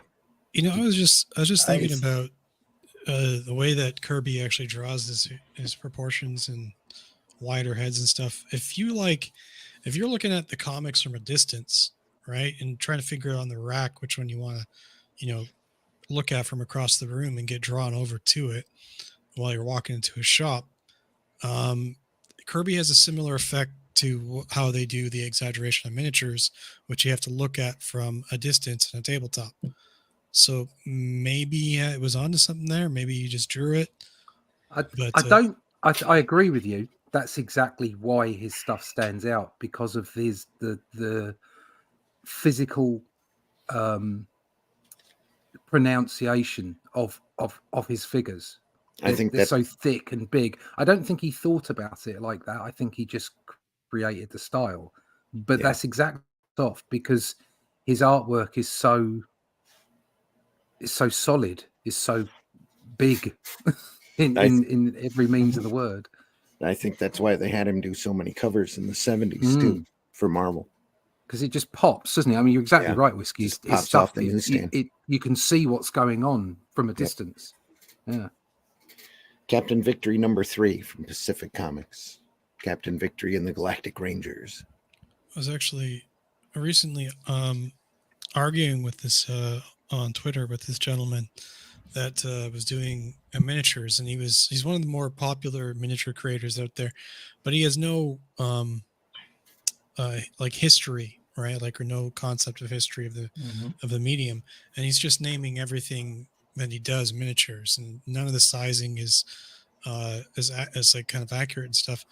And while I was through arguing with about it, I was talking about he mentions Games Workshop, a company that does all the stuff, and then I'm like, well, the Perry, like, he's like, it's because the piece he was doing was a specific scale, like 1/24th scale for this for Games Workshop, as like a large action figure or whatever. And I'm like, that's a model, that's not a miniature. And his argument was that it's like, it's a miniature, it's for one of the most prolific companies ever that does miniatures. I'm like, well, the Perry brothers would disagree with you, and he had no idea who the Perry brothers were, which are and he's going on about, like, this being for this company. And then I posted a picture of who the Perry brothers were and their work, and they have the ones that came up with, like, from the 1978 to the 2014 did all the miniatures for that same company. So like that kind of like dialogue, like he didn't understand the like the history of why like the stuff was done the way that it was. That's why we like doing these kind of programs. Yeah, it's a common thing, isn't it? With new artists that they just and we all do it. I mean, it's not saying, oh, young people, we've all been naive about the work that we're in and the art form that we're taking part in. We've all done it, but it's so easy to just ignore those that have gone before you and think that you don't need them, but you absolutely do. We stand on the shoulders of giants. Yeah, too true. There's a bell. Ding dong. There it is. Ding dong. And there we have a 2-page spread. Boom. Oh, that is gorgeous. Off perspective, but gorgeous. Yeah. It's great, isn't it? That makes no sense at all. No, it's doesn't have wonderfully warped. Beautiful. That is awful. So and it doesn't matter. No. Don't try to rationalize it. Just be amazed. It's a comic. Yeah. It's like a Kirby's art is like a dream world. Yeah. Where everything's right, but it isn't. And that I think that's half of why it's so Does attractive. this need to be in the frame? Yes, and now it is. Yeah.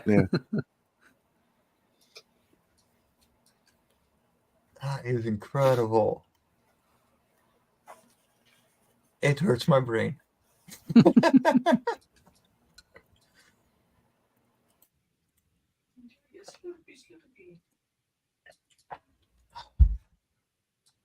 It's got a bit of a fisheye effect with a slightly tilted geometry on the right there. Let's see him try to put that on film. But that might be accurate though. That shape on the right there might not be a cube or a rectangle. Here's the thing, right? So both are 1-point perspectives, but what I'm seeing is while it is a double page spread, they seem to be drawn separately. So the left page pretty much follows the perspective of that page pretty decently. But then, like that. Yeah. Like they have different perspective points, but both are right for their page. Yeah. They just skipped like they skipped a whole bunch of view, honestly, from the looks of it. Or like they're two different points of perspective, but yeah. It looks good. It looks great. It's awful, but it looks great. Knowledge fades away. It does. That's amazing. Yeah. Yep. That's why we love looking at this stuff, HR. It's the stuff that inspires us and bewilders us at the same time.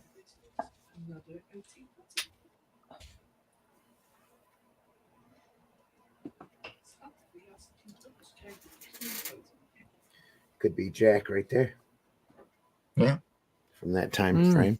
Yeah. Crying baby warning. Yeah, you guys heard that, right?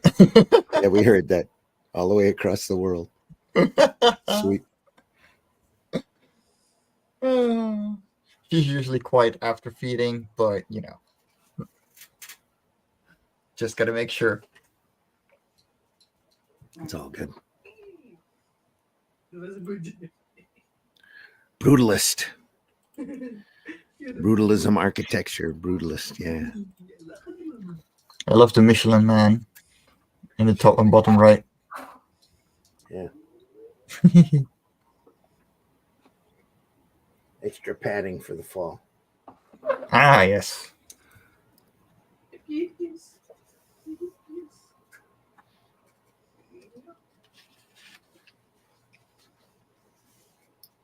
Oh, look at that. What great design. Look at that face.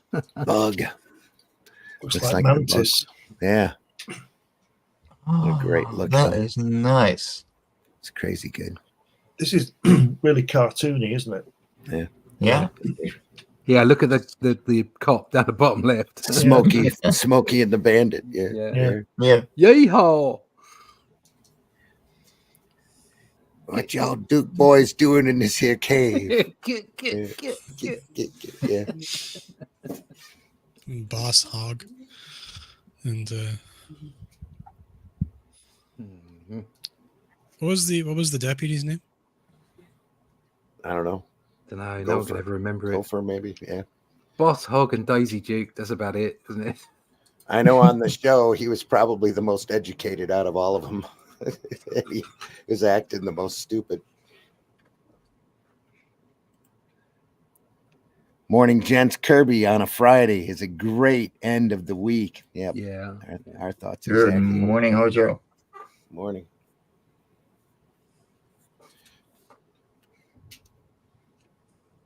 That's got a lot of new gods. Yeah, it's very feminine, that monster, isn't it? Look, the legs. Skinny legs. It's power and then down to little legs.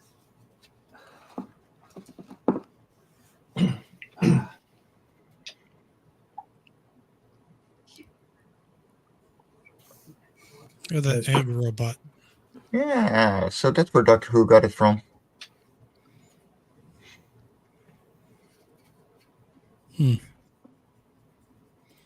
Prototype full Titan. Morning, gents. Yeah. Never skip leg day. Yep.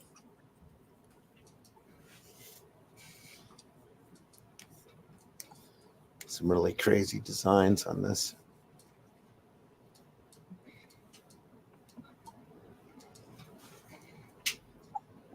He loved that haircut, didn't he? Yeah. Yeah. The Eternals haircut. Yeah. So did the producers of He-Man. Yeah. Oh, yeah. That's what the Andy kids had it. wear nowadays, right? Well, back then, yeah. This is what, 80, 81? Didn't Kirby do the layouts on that? Thundar the Barbarian. Yeah. He might have done some production work on it, but he's working a lot for Ruby Spears, freelancing at that point. So yeah, wouldn't surprise me if a lot of them designs are Kirby. Man of Arms. See, this set, this Captain Victory set was I found sort of quite painful in a way because it's really lacking for me from Kirby's genius. It's definitely on the wane. Yeah. It's just such a level here to his work, but also you're probably right because he was really thrown off by what's his name Brodsky, and he stopped his Fourth World material over at DC because he was running on so many creative cylinders at that point. It's just doing some unbelievably creative work, just I think way ahead of his time on a lot of this stuff. Yeah, plus there's a 10-year gap. You know, when he was doing New Gods, he was in his mid-50s and he's in his mid-60s doing this stuff. So start to get tired. You know, he's done it all 15 times. He's struggling, I think, to do it again. That could very well be. Just my opinion. I don't know. I still like the way it looks. This is after Eternals too, isn't it? Yeah. Yeah. I think yes. so. Yeah. Yes, it is. It's got a feel of some of the Eternal look to it. Yeah. Yeah. So he's gone through that world building about 5 times. I mean, hardcore universe building with humans and the Thor pantheon, all of the New Gods material and the Eternals. Yeah. He seems to be using a thicker line, doesn't he? I know his line is quite thick, but there's something very about graphic. This. Yeah. I'm not. Could be Royer's inks on this too. So right. It's thicker. That thing with the tusks. That's so cool. Mm-hmm. Yeah. That guy looks a cross between that Mangog I was talking about and the Glory Boat with the tusks on it. That's when it shatters that ship at the beginning. Yeah, sometime later in the year we'll go through the New Gods material. Rawr. Just turn back a page, Randy. I just want to say something about the last panel. If you would, please. Look at that last panel. There's no energy in there for me. Yeah. But when you turn over, when you turn the page over, it's back.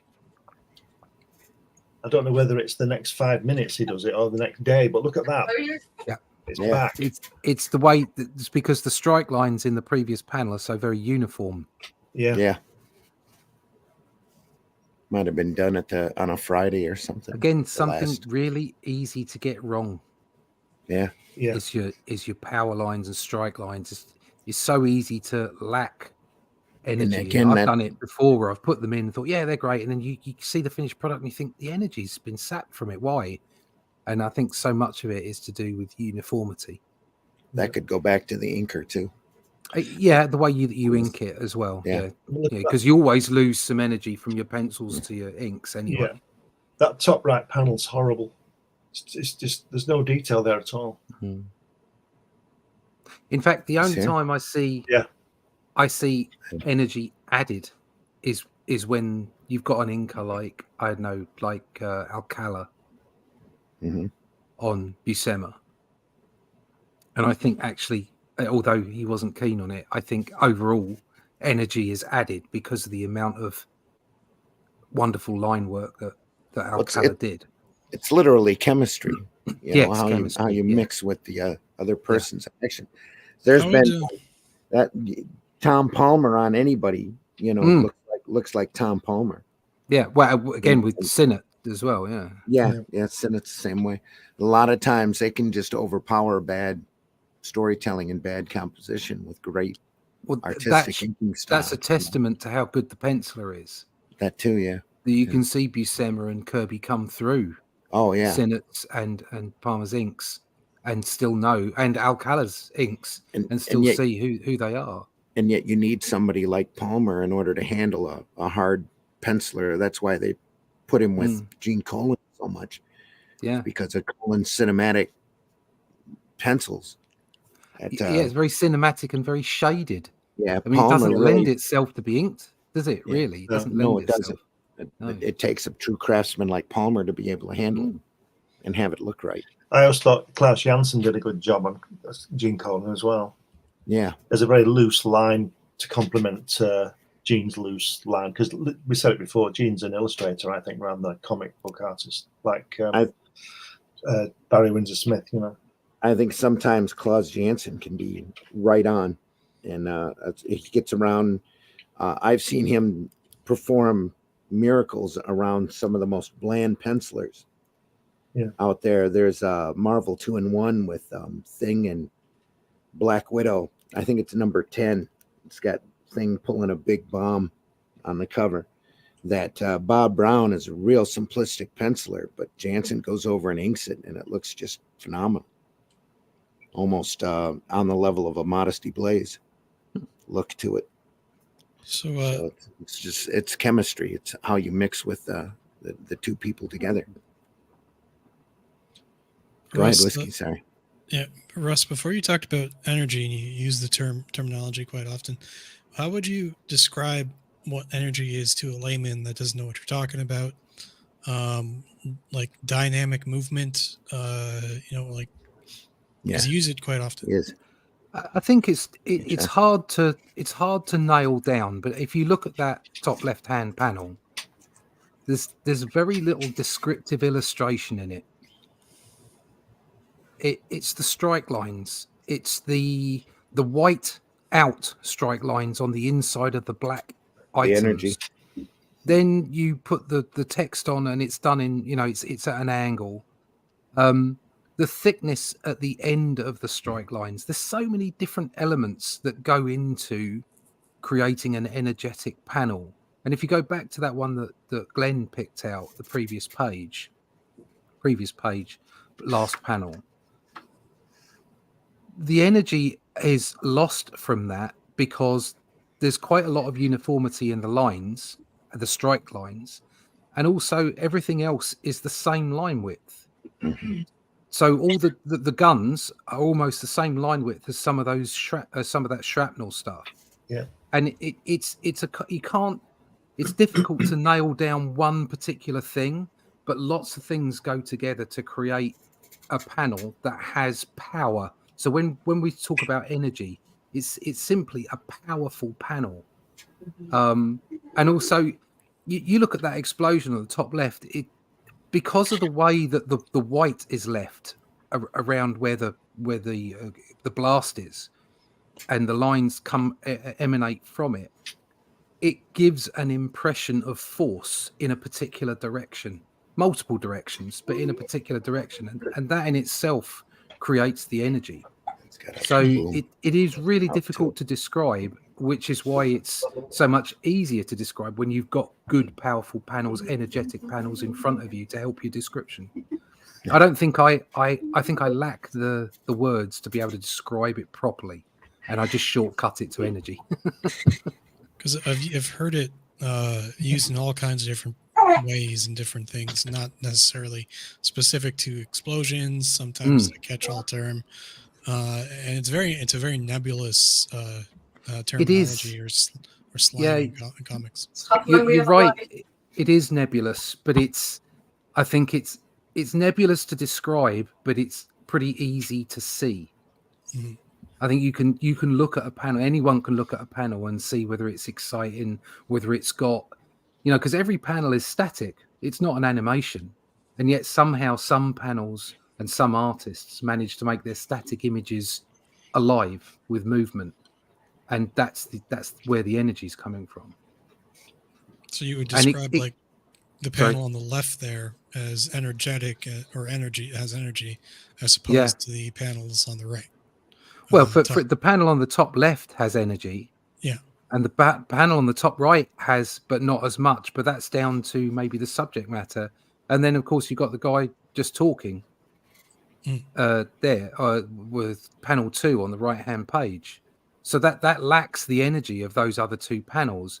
And yet the way that it's drawn also creates a fullness that makes the panel more exciting than it's difficult because I don't have a comparison panel, but it would be easy to flick through comics and see panels where somebody's just talking and it be utterly boring and have no energy whatsoever.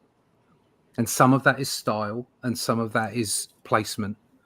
And you're absolutely right. It is a nebulous thing, but fortunately we're talking about comics. So it is something that you can show, you can pretty much pick up instantly visually. Yeah. It does compared to the Silver Star material, though. This book especially looks like he was kind of gliding it in. Like it's flatter, isn't it? Yeah. Yeah. Yeah, it is. It's less exciting. There's a lot less chances taken. Here's a negative silhouette back here. It just doesn't work for me. But there's so many different aspects that could go into that. We could get time. We could get tiredness. Yeah. We could also get interest. He might not be quite as interested. Also, there's the fact this is a finished page and we were looking at penciled pages. Very true. So there's so many variants involved. Be the inker again. Yeah. Oh God, Fish Face Man just looks like he's just got up. Yeah. No, he's gone back to sleep. It's like, oh, that was a bad night. I'm going back to bed.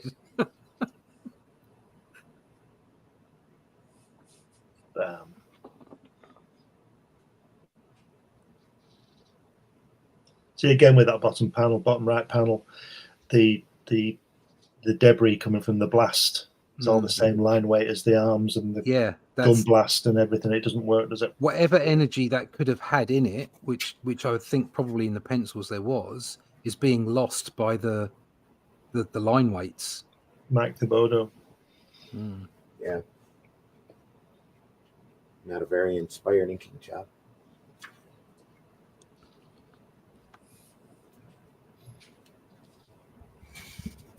No, Toth was a fan of heavy line weights as well, but he kind of had that zing to his. There was still variation. Yeah. Toth was big on simplicity. Stark black and white, working in a composition. Yeah. Sometimes he'd get a little detailed too, but depending upon the project, not very often. I don't think Mike Thibodeau is one of Kirby's best inkers, in my opinion. Not from this work, no. I'd have to agree. I didn't agree. I didn't like his work on New Gods, Hunger Dogs graphic novel. I think that was a bit of a butchered job, really, which was a shame. I don't think Kirby was pleased with it either, the way it turned out. I think he had about 3 different inkers on it. Yeah. Royer was on it, Thibodeau was on it, and Bruce Berry was on it. It doesn't work. Plus, Jack's layouts are all over the place. He's using circular panels and all kinds of stuff. It's like he decided to experiment on his final piece, and it doesn't work for me. I was disappointed. The story's all right, but the layout and everything doesn't work for me. That's the one part of New Gods I don't own. It's that book. I don't have a copy of it. It's been a long time since I've seen it. Hojo says dynamics. Yep. It's Gene Colan's on a level of his own. Yep, he was.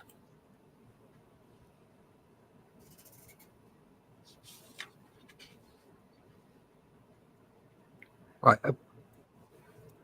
I've got an example of my own stuff here where I can I can show you roughly what I mean. It's a specific example. Tis Wolf. That's almost close to Flabadab. Yeah. There you go, Randy. So this is a page I did for Unstoppable some time ago. Okay, and I was quite pleased with it at the time. Not only is it gorgeous work. Not only is it a digital page, but which doesn't matter in itself, because I don't think I've lost any power with the characters and the inking of the characters. But if you look at the strike lines in the background, they were supposed to be there for effect. Okay. But if you compare that to the strike lines here, right, and there's not a lot of them, it's not the greatest example, but there is more power in this page than there is in that page. There is more energy in this page, to my view, than there is in this page. And the strike lines are very uniform, okay, and they're not doing the work any justice. So I didn't help myself with those strike lines, whereas there are fewer here, but they're more varied, and they also give space to the illustration. So this has more, in my view, this has more energy in it than that does, and there's a lot more going on in this page. Yeah. So there you go. There's a sample example of the way I see it. So, and a sort of a critique of my older work compared to my more recent work. It's a quick glancing through of Captain Victory there. A little bit of Ms. Mystic in the back by the great Neil Adams, coming in 1982. I feel young. Dun, dun, dun. Shut up. Gee, Neil, we've got a lot of gradual zipatone left over. What are we going to do? Do a character. That's what we're going to do. Ms. Mystic. That's so different, isn't it? Yeah. And yet, what we were talking about energy and power, some of these frames are fantastic.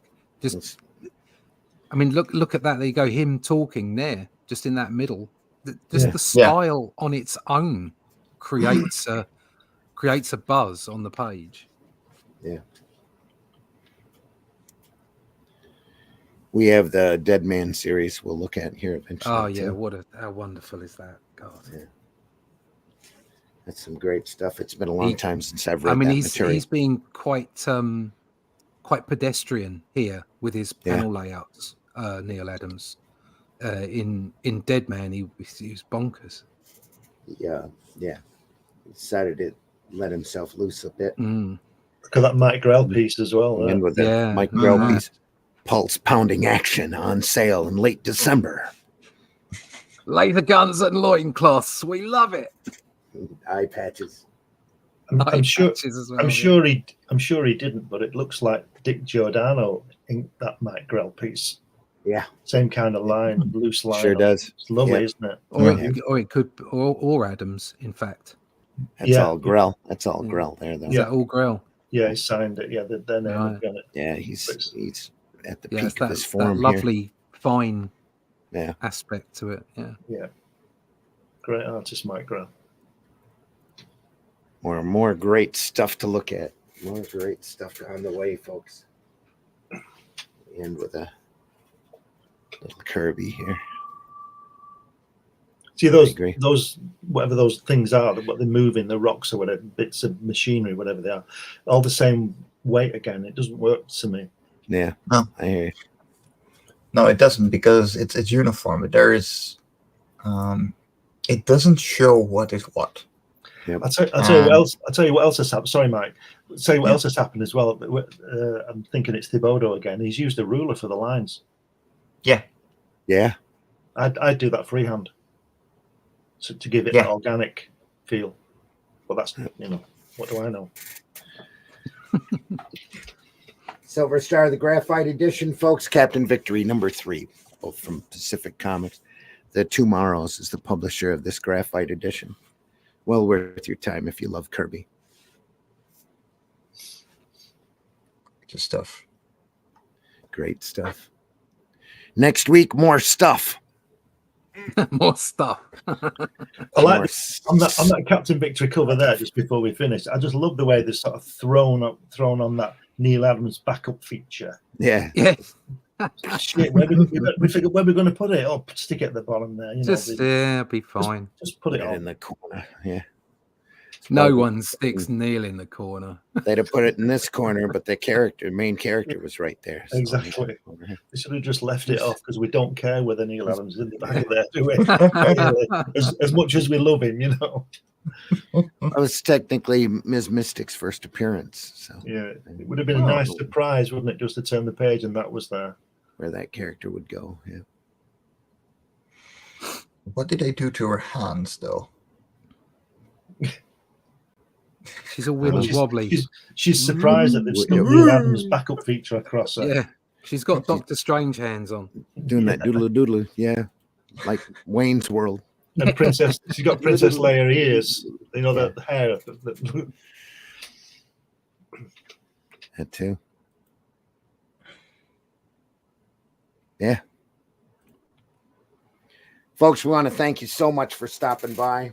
We know the majority of our viewership happens after the fact, and we deeply appreciate you. Please leave a like, leave a comment, whatever platform you watch us on. Any type of interaction that you have with us goes towards helping our algorithm get out there and get seen. Mike, Jimmy, why don't you tell folks how they can find you again? You can find everything we publish for Fairies and Ents over on fairiesandents.com. You can find me Thursdays here on the Indie Comics Network at 1 p.m. Eastern with Hung on Animation, where I work on the pilot episode for my series Live on Korra. And recently I started Patreon, so if you want to see previews and all kinds of extra things for that, look up Fairies and Ents on Patreon. And other than that, yeah, I'll see if I can be around more often again as well, because I miss you guys, and it's always a pleasure to hang out. And we don't do this enough anymore. Yeah, I love having you on. Thanks for stopping by. Mojo says, I got a Dead Man cover by Neil Adams. Oh, my God. For $1 last year at my local comic shop. Really? Holy crap. That's a bargain. So thank you for another great show. Happy Friday, Levi. Thanks so much for stopping by, man. You're always welcome on here as well. Anytime you want to get podcast ready, you're welcome to pop on. Whiskey, tell folks how they can find you. Sure, you can find me down at the bottom left there at the old X. When you type that into Google, let's see here, something like this might show up. Bannon Ricochet Art Studio, and if you click on the link here, you'll find your way to my art station, which is a gallery of some of the models and miniatures and stuff I do. I do all kinds of miniatures, all kinds of sizing, you name it, anything you want for any kind of production level. I can essentially knock it out for you. Really cool. All right. Russ, tell folks how they can find you. You can find me at russleach.com. Sign up there for the email list. If you like sword and sorcery, or you like Robert E. Howard, just go check out russleach.com, sign up for the email list, because we have a book, The Shadow Kingdom, under Arrow banner, adapted by Randy himself. And this is some of the stuff going on in there. Look at all you go. I'll quickly, don't want to show too much. It's all quick. Yeah, there we go. There's the whole story. There you go. So there you go. That's the cover. So we've got that going on in crowdfunding in March. So if you sign up for the email list, we'll be able to send you all the information you require for that. We've got, like I say, Randy's adapting it. I'm on the art duties. We've got some extra bits and pieces from Glenn. Thank you very much. Some wonderful contributions. We've got some original art. And also we've got a forward by Razor Fist, who absolutely loves Robert E. Howard and has been kind enough to do a forward for us. So it's a fantastic package. Check out russleach.com. It's like 70 pages of sequential art goodness. Yeah, 70 pages sequential art. We've got over 100 pages in total, because you get the prose with illustrations in the book. So it's going to be a great book. It's going to be a beautiful product. RussLeach.com right now to sign up for news on that. Watch fundmycomic.com, especially starting in early March. But go over to Fund My Comic anyway and take a look at some of those great campaigns over there. There's some phenomenal products just waiting for you to buy into. So fundmycomic.com. Glenn, tell folks how they can find you. Yep. As we've been talking Kirby, if you go to newhavenpublishing.com or Barnes & Noble or any of the top stores, you can get my book about my visits to see Jack Kirby. If you want the film of the books, you can get this DVD from me, direct from me. You'll find me if you want it. Also, if you go to Fund My Comic, you can see my creation, my character Hatch, the annotated book, which features the story of how it was created, shows lots of published and unpublished artwork. And also, if you go to Amazon, you'll be able to pick up a copy of my Comics Unlimited magazine, which I produce every now and again, 100 pages about comics, artwork, articles, interviews. Issue 15 is coming out soon, and it's got some really good stuff in it. And we're working on it now, and it should be out in a month or so, hopefully. All right. Folks, I've been your host, Randy Zimmerman. You can find my work over at aerocomics.store. If you are in the Midwest, United States, I will be at the Great Lakes Comic Con on the 23rd and 24th. It's a Friday and Saturday show next weekend. And we will be broadcasting live here next week. And then I'll leave from the program and go down there and set up. I will have my friend will be there with me, HeroBot Zero. Will also be making his first convention appearance at that show. Can't wait for you to see him. He is absolutely great. And then after that, I will be at the Midland Mall show in the middle of March and the Grand Rapids Con that takes place in Kalamazoo in the spring. I'll be there as well in April. So stop by and say hello. If you mention that you heard me or watch this podcast here, I'll give you a free funny book. Just swing by. And at least a $5 value. And it's a little something for you to read and enjoy. That's a free comic just by mentioning the fact that you saw this podcast or saw my post over on Facebook. So jump over there. All right. I think is that it? Fundmycomic.com. Go over there. Check out aerocomics.store. There's a lot more than just my material over there. And there's a lot more on the way. We're adding more Aero Comics material here very shortly. In fact, I've got another book over there I was going to do a campaign for that I haven't done that yet because I'm fulfilling the Fool book right now. That should be almost done and fulfilled. So go over there and take a look, aerocomics.store. Anything else? Please leave this industry in better shape than what you found it. We show this stuff off because we love it. There's some great sequential art by some of the best masters in the business. If there's stuff that you want us to take a look at, make sure you leave us a comment and let us know what you want us to look over. And don't be afraid to check out our archives. We are archived over at the Indie Comics Network, at Comic Book Black Belt YouTube channel, and the Randy Zim YouTube channel, as well as a number of other places. I think Bayonet and Ricochet has us archived over there on Rumble. And you're very welcome to go over there and enjoy those programs at your leisure and take a look at some of the phenomenal stuff that we've looked at over the years. We do it because we love it. We're inspired by it. We'll be back again next Friday morning at 5 a.m. Eastern time, Sunday morning at 9 a.m. Sunday Funnies. This week, I don't think I have the book handy. But anyway, we're looking at a comic sequential art adaptation of The Art of War by Sun Tzu. Looks cool. Believe it or not, Sounds comics in all of its glory.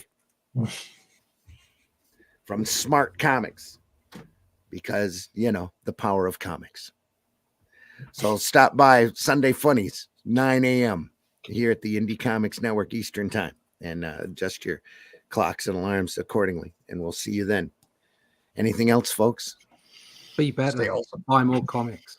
Be better. Talk positively about this wonderful industry and this art form that we're in, folks. There's enough trolling and negativity out there to last a lifetime. And there needs to be a lot more positivity out there in the world. If you love comics, if there's a comic out there that you love, make sure you tell people. So you don't have to talk down about this. We know that some of this modern stuff isn't up to standards, but there's so much great material out there for you to enjoy. So, and everybody has their own idea of what makes great art, and by spreading that word around, maybe you'll expand people's minds at the same time. It's all good.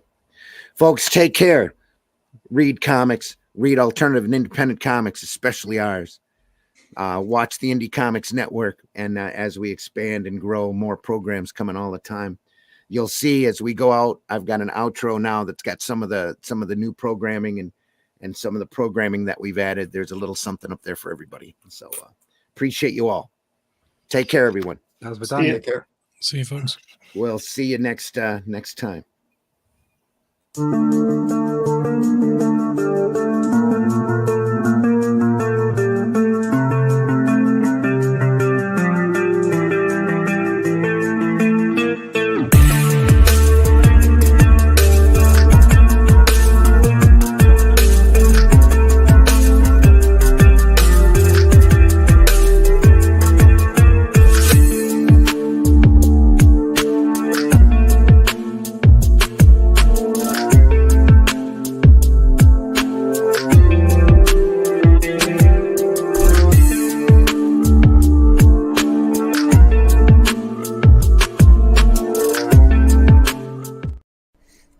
Draw the Flintstones naked? There's a market for that. If you look at something and there's nothing there, what's the difference of figuring out what it was in the first place? Holy shit. That is the craziest thing I have ever seen. And I'm Dennis Quaid, and Dennis Quaid has seen some shit. Taste the biscuit. Taste the goodness of the biscuit.